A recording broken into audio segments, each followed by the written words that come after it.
মৰমৰ শিক্ষাৰ্থীসকল, আজি হঠাতে মোৰ হাতত এখন কিতাপ পৰিল। শিশু উপযোগী কিতাপ, এখন সৰু কিতাপ, কেইটামান পৃষ্ঠাৰ কিতাপ। কিন্তু কিতাপখনৰ কাহিনীটোৱে মোক ইমান আকৰ্ষণ কৰিলে যে তোমালোকক কাহিনীটো ক'বলৈ মোৰ মনটোত বৰ আগ্ৰহ জন্মিছে।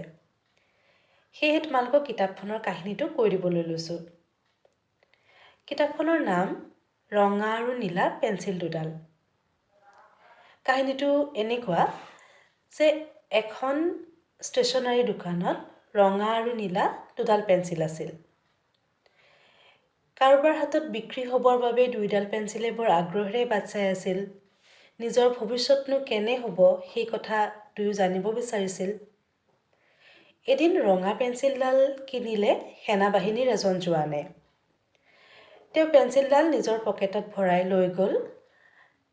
তেওঁ নিজৰ অফিচলৈ লৈ গ'ল, কাৰ্যালয়লৈ লৈ গ'ল আৰু এখন মানচিত্ৰ উলিয়াই লৈ কেইটামান নিৰ্দিষ্ট স্থানত দাগ দিবলৈ ধৰিলে। কেইদিনমানৰ পাছত তেওঁ দাগ দিয়া ঠাই কেইটুকুৰাত বোমা বৰ্ষণ কৰা হ'ল। বহুত মানুহ সেই বোমা বৰ্ষণত নিহত হ'ল। এই ঘটনাটোৱে ৰঙা পেঞ্চিলডালৰ মনত বৰ দুখ দিলে। যিমানে সৈনিকজনে পেঞ্চিলডাল ব্যৱহাৰ কৰিবলৈ ধৰিলে, সিমানেই ৰক্তপাতৰ নৈখন দীঘল হৈ হৈ গৈ থাকিল। একেদৰে পেঞ্চিলডালৰ দুখটো বাঢ়ি গৈ থাকিল। আনহাতে সেই নীলা পেঞ্চিলডাল ক্ৰয় কৰিলে এখন গাঁৱৰ এগৰাকী নম্ৰ আৰু মৰমীয়াল শিক্ষয়িত্ৰীয়ে। তেওঁ নীলা পেঞ্চিলডালেৰে ছাত্ৰ ছাত্ৰীসকলে যিবোৰ ভুল কৰে, টোকা বহীত যিবোৰ ভুলদৰে লিখে, সেইবোৰ তেওঁ শুধৰাই গৈ থাকিল। এদিন শিক্ষয়িত্ৰীগৰাকীয়ে মন কৰিলে বিদ্যালয়খনৰ শ্ৰেণীটোৰ কেইগৰাকীমান শিক্ষাৰ্থী বৰ দুখ মনেৰে থাকে। তেওঁ খবৰ কৰি জানিব পাৰিলে যে সেই শিক্ষাৰ্থী কেইগৰাকীৰ পিতৃ মাতৃ বোমা বৰ্ষণত নিহত হৈছে, যুদ্ধত নোহোৱা হৈছে। তেওঁ সেই ছাত্ৰ ছাত্ৰী কেইগৰাকীলৈ আন্তৰিকতাৰে এখন চিঠি লিখিলে।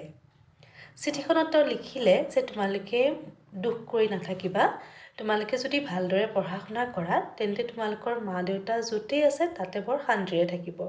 এই কথাটোৱে শিক্ষাৰ্থী কেইগৰাকীৰ অন্তৰ স্পৰ্শ কৰিলে। তেওঁলোকে ভালদৰে পঢ়া শুনা কৰিবলৈ ল'লে আৰু লগে লগে পেঞ্চিলডালৰ মনটো আনন্দেৰে ভৰি পৰিল। লাহে লাহে নীলা পেঞ্চিলডালো ছুটি হৈ আহিল। ৰঙা আৰু নীলা পেঞ্চিল দুডাল ইমানেই ছুটি হৈ পৰিল যে সিহঁতক আৰু ব্যৱহাৰ কৰিব পৰা অৱস্থাত নাথাকিল।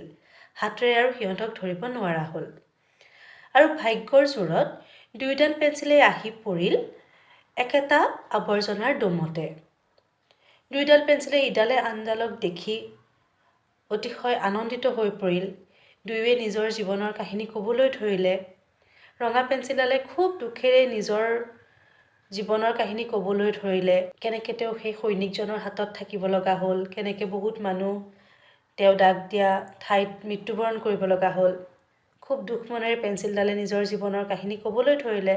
আনহাতে মুখত এটা গভীৰ প্ৰশান্তিৰ হাঁহি লৈ নীলা পেঞ্চিলডালে নিজৰ জীৱনৰ সন্তুষ্টি ভৰা কাহিনী ক'বলৈ ধৰিলে। গভীৰ উপলব্ধিৰে তেতিয়া ৰঙা পেঞ্চিলডালে ক'লে যে আমাৰ আনন্দৰ বেদনা নিৰ্ভৰ কৰে আমাক ব্যৱহাৰ কৰাজনৰ ওপৰতহে। একে হৈও আমি আচলতে বহুত বেলেগ। এই কাহিনীটো আছে মূল ইংৰাজী ভাষাত মৃত্যুঞ্জয় চৌধুৰীয়ে লিখা ৰেড এণ্ড ব্লু পেঞ্চিলছ নামৰ কিতাপখন। এই কিতাপখন অসমীয়ালৈ অনুবাদ কৰিছে দীপ শইকীয়াই। আৰু এই কিতাপখনৰ কাহিনীয়ে আমাক বহুত কথা ভাবিবলৈ বাধ্য কৰে।